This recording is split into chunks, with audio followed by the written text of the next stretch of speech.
Seja muito bem-vindo. Espero que você esteja se sentindo bem e confortável. Pois agora vou abrir uma porta para um lugar diferente, uma dimensão infinita que raramente é iluminada por alguém. Neste espaço a realidade sensível tem tanto valor quanto qualquer objeto imaginado. Prepare-se para embarcar nessa jornada conosco.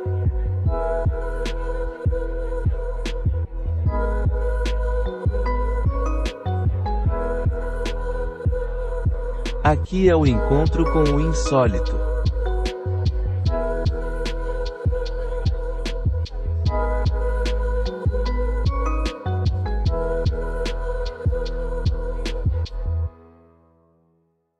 O mito de Évor. Em meio aos segredos guardados na biblioteca de Nag Hammadi, muitos papiros eram apenas fragmentos, pedaços de um quebra-cabeças ancestral. Porém, um deles, um fragmento especial, capturou a atenção do restaurador. Dizia-se que suas cópias, sob os cuidados de Hipátia, haviam sido cruelmente consumidas pelas chamas nas sombras do crepúsculo da antiguidade clássica, queimadas pelos cristãos em Alexandria, como se quisessem apagar da história sua intrincada mensagem. Também existem cerca de 1.300 manuscritos em dialetos e línguas não homologadas em softwares, que aguardam o exame de antropólogos, etimologistas e aplicativos de análise gráfica na biblioteca do Museu de Copta, no Cairo. É realmente curioso que na Naturalise História de Plínio, o Velho, encontremos referências a uma versão alternativa do Tanakh, onde Adão reviveria, uma vez mais, a tragédia do Éden com seu segundo filho, mas saibam que esse filho não seria Abel.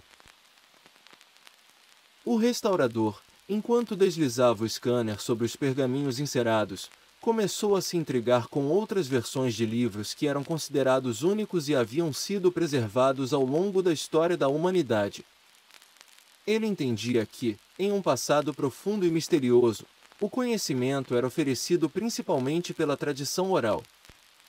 Mesmo quando existiam registros escritos, pouquíssimas pessoas eram alfabetizadas, e mesmo entre essas, apenas algumas tinham o conhecimento necessário para compreender plenamente o que estava escrito. Mas, veja bem, hoje em dia, isso se torna ainda mais evidente. Com o constante dilúvio de conteúdo que inunda as redes, o ser humano parece se perder cada vez mais na busca pelo conhecimento. Ele se contenta com pequenos parágrafos que cabem na tela de seu dispositivo, ignorando a vastidão do saber. Lembrou-se de uma lição que o professor de biblioteconomia compartilhou uma vez. Muitos livros são como cofres, guardando segredos profundos, mas poucos se aventuram a lê-los, e ainda menos conseguem desvendar sua verdadeira profundidade. Por isso, aquela cópia do que hoje também chamavam o livro de Gênesis, Bereshit, o princípio, se apresentava para ele mais uma descoberta da nova humanidade do que um resgate. O restaurador, em um breve intervalo para um café, mal conseguia pensar em outra coisa senão satisfazer sua inquietação para desvendar o conteúdo dos antigos pergaminhos, agora digitalizados e traduzidos por um software. A revisão dos historiadores ainda não estava completa, enquanto eles se dedicavam à complexa tarefa de reinterpretar os planos de escrita resgatados dos palimpsestos gregos, com a ajuda de modelos de linguagem. Ele compreendia que muita leitura sem preparo soaria fora de contexto, confusa ou até mesmo coerente de modo a não se perceber que o sentido verdadeiro escapava. Mesmo assim, ele decidiu explorar um dos pergaminhos, ciente de que estava à beira do desconhecido, prestes a mergulhar em território inexplorado. Era como se estivesse na fronteira daquilo que a mente humana já havia alcançado, à beira de uma vasta escuridão que se estendia além de nossa compreensão, pronta para desbravar novos horizontes e expandir o oceano de possibilidades que pairava sobre nós. Confiante, após cruzar referências entre fragmentos e obras resgatados de colecionadores cujos herdeiros haviam perdido o interesse, ele se preparava para descobrir o desconhecido, ou talvez, apenas encontrar um pouco de entretenimento. No início do ternário, Há muito tempo atrás, Adão teria tido um terceiro filho. Veio depois de Caim e antes de Abel. Évor nascera com um choro agudo e estridente, que em pouco tempo se transformava em euforia vivaz e depois um choro de novo que não se entendia a razão. Recebeu cuidados especiais e era o mais protegido da mãe, que o batizou. Oscilando de repente entre extremos de humor, de força, de sono e de vigor. Évor fora uma criança isolada, não acompanhou os primeiros ensinamentos do pai como seus irmãos. Também não desenvolveu a postura requerida por Adão para ser um bastião, para levar adiante a obra da semente dos Elohim. Espelhando o exemplo que tivera de seu pai, Adão tinha uma propensão a se decepcionar com seu filho, e o mais diferente, alheio a seus ensinamentos, era Évor. Segundo a lei daquele tempo, cada árvore plantada demandava um período de 3 anos até que seus frutos pudessem ser colhidos. Isso era uma reminiscência da história de Adão, onde a desobediência à proibição de comer o fruto da árvore levou apenas 3 horas para se concretizar. Évor mordia as frutas sem colher, brincava de jogar bolas de argila nos anjos que os vigiavam e levava demônios desalentados para dormir em casa. Irritava seus pais perguntando o que gostavam de fazer quando criança e outras coisas sobre como era o mundo antes dele. Diferente de seus irmãos, não tinha uma afeição ou rejeição às regras impostas pela autoridade do homem da terra. Mas nesse limite parecia ter sua única diversão. A primeira família era como os dedos de uma mão, diferentes entre si, mas iguais em coletivo. Évor era como um dedo da mão de outro bicho que não o homem. Em algum momento no início da puberdade, as oscilações tidas como loucura já tinham diminuído e logo cessariam. Abel sempre o tentava corrigir, demonstrando o caminho correto, enquanto Caim o provocava para tentar ser o melhor. Nada disso tinha sua atenção por mais do que alguns minutos. Na verdade, sentia um desprezo pelos dois quando os via competir pela aprovação do pai. Antes mesmo da adolescência, Évor havia encontrado no isolamento tudo que aquele tempo de coisas miraculosas a solidão pudesse revelar. Seu pai mesmo, certa noite durante as conversas em família, confidenciou de modo grave: em verdade vos digo que nunca estamos sozinhos. Deus e os anjos e os espíritos estão sempre à espreita. Ele tinha tantas histórias sobre Deus e o Éden, que aquilo não parecia mais fantástico ou além do corriqueiro para os jovens. Évor dormia longe e ficava dias sem aparecer. Era o mais protegido e amado de Eva, que o cuidava escondida do pai. Levava para ele frutas secas, castanhas, pedra-sabão, varas de cortar e o carinho da primeira mãe. Durante suas jornadas pelo entorno das terras, Évor descobrira um cemitério de homens de barro, um assentamento de anjos refugiados, uma lagoa de almas prontas para ser usadas na criação de novas espécies intermediárias, um arsenal abandonado de armas de raios e fogo dos Elohim, um tanque de águas infinitas para serem usadas caso se precise de um dilúvio, o primeiro pente de osso, ainda com os negros cabelos de Lilith e até mesmo os portões cerrados do jardim, que a cada ano ficava mais difícil de encontrar. Se deparou com uma caverna escura e aconchegante onde acampara na entrada por dias. Adentro havia uma penumbra que virava escuridão e atrás da escuridão um preto breu sem fim. Conforme foi perdendo o medo da total treva, Évor avançava a caverna adentro. Então percebia que havia andado demais e retornava. Outra vez, adentrara tanto na caverna que a escuridão passou a ter um tom violeta. Tocava as paredes úmidas, num caminho sinuoso que serpenteava mais à frente. O todo negror que o envolvia mais pareceu um roxo, até que ao virar numa curva, encontrara uma árvore que emitia uma luz muito fraca. Sabendo estar distante do seu mundo e de todas as proibições do seu pai, Évor percorreu os galhos com os olhos procurando um fruto. Encontrou apenas um e parecia estar no melhor estado de maturidade. Ele subiu os galhos, agarrou o fruto levemente macio, que emitia uma luminosidade um pouco mais forte que o caule. O gosto causava uma mistura de sensações, afetando não somente seu paladar, mas toda a sua percepção. Quando Eivor saiu da caverna, seu pai o aguardava apreensivo na porta da entrada. De uma expressão assustada, Adão passou a furioso quando viu os fragmentos luminosos como grãos de purpurina na boca, nas mãos e na toga de Eivor. Adão então, conhecedor de um único tipo de castigo, usou as palavras fundamentais para ordenar que Eivor fosse banido. Naquele tempo o mundo era apenas aquele lugar. Ainda seria chamado posteriormente de Terra de Nod. O rio era o rio no seu idioma, havia a montanha grande e a montanha pequena. A planície se chamava planície pois era a única que conheciam. O banimento de Eivor fora interpretado como uma total ausência, pois não existia outro lugar para ir. A ordem do seu pai era o pleno desterramento, a mais pura banição. Então, sem saber muito o que fazer, Eivor não o fez. Não andou, não falou, não se moveu.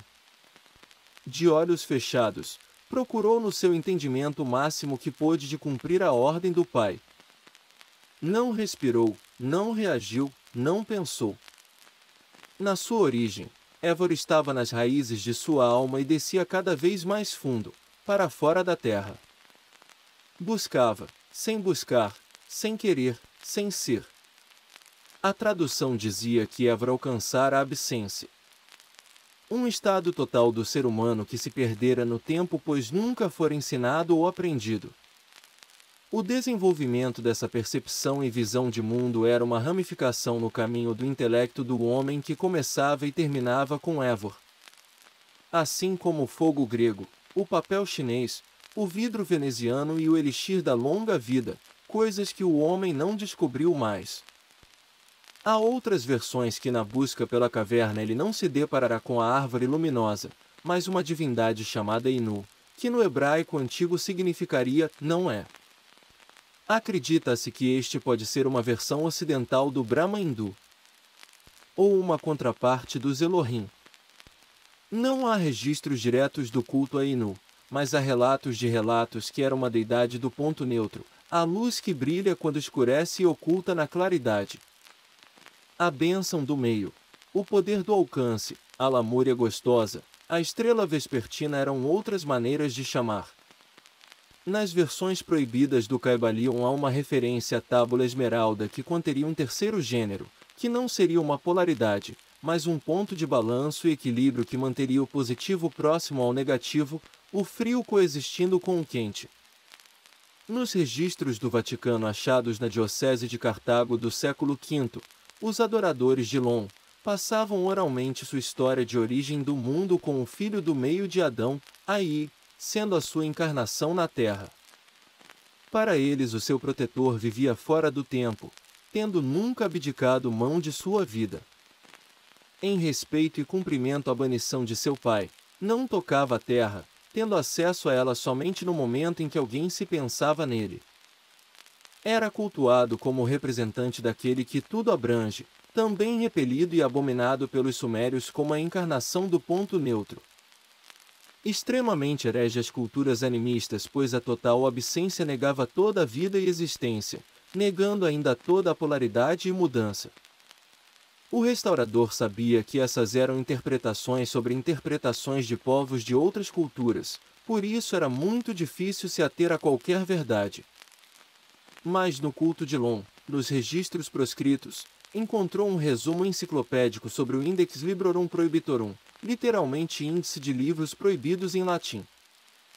Lá era citado que os altos sacerdotes poderiam invocar a presença de Eivor e pedir seu auxílio apenas dedicando um tempo a pensar nele.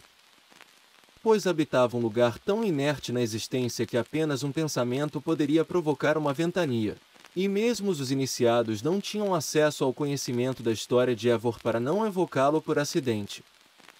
O restaurador, que já dedicava vários dias de trabalho, de pausas prolongadas e pesquisas durante a folga, empurrou a mesa com o computador e olhou o teto.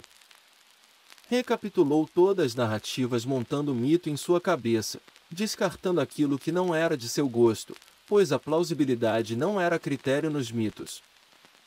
Aos poucos todas as cenas eram revividas em seu pensamento, vendo os campos verdes e as terras férteis, vendo a caverna com o fruto brilhante e o olhar de reprovação de Adão. Imaginando ainda o vazio luminoso, para onde Eivor poderia ter se evadido de nossa realidade e como faria caminho de volta. Viu a direção do pensamento que trouxe o vento forte. Que para acessar nosso mundo ele precisaria se evolver, se tornar do avesso, guiado pelo pensamento, depois repetindo o mesmo processo, mas em reverso e para uma escala menor, mergulhando no vazio até se esquecer completamente do que era ou o que estava fazendo em total absência. Piscou repetidas vezes percebendo como isso tudo era puro onanismo intelectual, uma brincadeira que há muito já saíra do nível do conhecimento para o vapor da ficção. Deu uma risada alta que abafou constrangido ao notar um homem sentado na poltrona da biblioteca observando. Era um homem muito sério, bem vestido, de cabelos cinzentos brilhantes e olhos da mesma cor. Segurava uma fruta prateada na mão e fez um gesto quase imperceptível, um leve balançar da mão com a fruta em conjunto com a cabeça que era o de oferecer. O restaurador se deteve e o olhar ficou vazio, como se estivesse escondido em algum lugar dentro do seu corpo que não na cabeça. Tentou falar alguma coisa, mas sua boca e língua pareceram pesadas demais. Mal conseguia se mexer. Isso durou alguns longos segundos e assim que conseguiu recuperar seus movimentos, enfiou os livros na sua bolsa e saiu apressado em pânico do salão da biblioteca tentando pensar em outras coisas. Voltando para casa, o restaurador sentou-se aliviado no banco do metrô.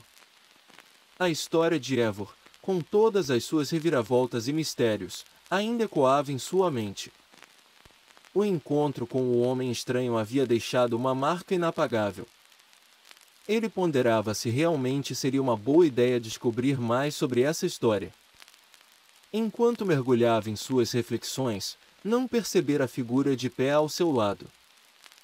Foi então que uma voz tranquila de tenor o surpreendeu. Você está em busca de respostas, meu amigo, disse a voz. O restaurador virou-se e viu o homem de cabelos cinzentos, segurando a mesma fruta prateada que havia oferecido anteriormente. Seus olhos, agora mais enigmáticos do que nunca, pareciam conter os segredos das eras. Sentiu vontade de dizer que não estava, que não sabia do que falava. Mas a necessidade de entender Eivor e o conhecimento proibido o impelia a continuar. Você é Eivor? Ele perguntou, tentando manter a calma. O homem misterioso sorriu suavemente e disse, me chame de Artem. Também pesquiso como você. Sua voz era serena e carregada de sabedoria, como se ele estivesse compartilhando um segredo ancestral. Convém que o ponto neutro esteja oculto, Artem começou, pois é o cerne invisível que mantém o bem e o mal unidos. Na grande dança do universo, entre as polaridades que governam a vida, o ponto neutro é como uma estrela silenciosa no centro de um furacão. O restaurador ouviu com atenção, ansioso por entender mais. Imagine o mundo como um eterno conflito entre o positivo e o negativo, continuou Artem. Onde há luz, há sombra. Onde há amor, há ódio. São as dualidades que formam a base da nossa existência. Mas o ponto neutro não é a negação dessas dualidades, é a transcendência delas. Artem fez uma pausa, como se estivesse escolhendo cuidadosamente suas palavras. O ponto neutro é como o centro de um pêndulo, onde as forças opostas se encontram e se anulam. É um lugar de harmonia, onde a dualidade se dissolve e se torna uma unidade. É o lugar onde a verdadeira compreensão reside, onde as contradições se encontram e se reconciliam. O restaurador ponderou sobre a profunda explicação de Artem. Muitas culturas humanas tentam nomear essa força, rotulando-a como amor, mas o amor é apenas um de seus aspectos.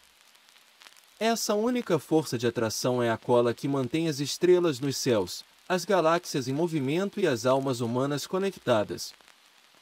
É a essência da criação, o vínculo que permeia a realidade. Para o pesquisador aquilo não fazia sentido algum. Era um absurdo. Pensou que era um chá quente esfriando enquanto um sorvete derretia por causa da temperatura ambiente. Jamais tinha pensado na neutralidade como uma atração. Na sua cabeça visualizava as possibilidades, imaginando as implicações das palavras profundas de Arten. De repente se viu envolto em uma confusão de pensamentos. Ele sentiu como se estivesse flutuando em um mar de conceitos abstratos, tentando assimilar tudo o que havia escutado. No entanto, à medida que tentava focar, ele percebeu que estava sozinho no trem, com a fruta prateada no banco à sua frente faltando um pedaço mordido. Ele olhou bem para a fruta e, para sua surpresa, notou algo estranho. Não havia mais aquela luminosidade misteriosa que a envolvia. O brilho metálico na superfície da fruta era apenas tinta comestível e que saía com facilidade. O trem saía devagar da estação quando viu o homem misterioso caminhando sem olhar para trás.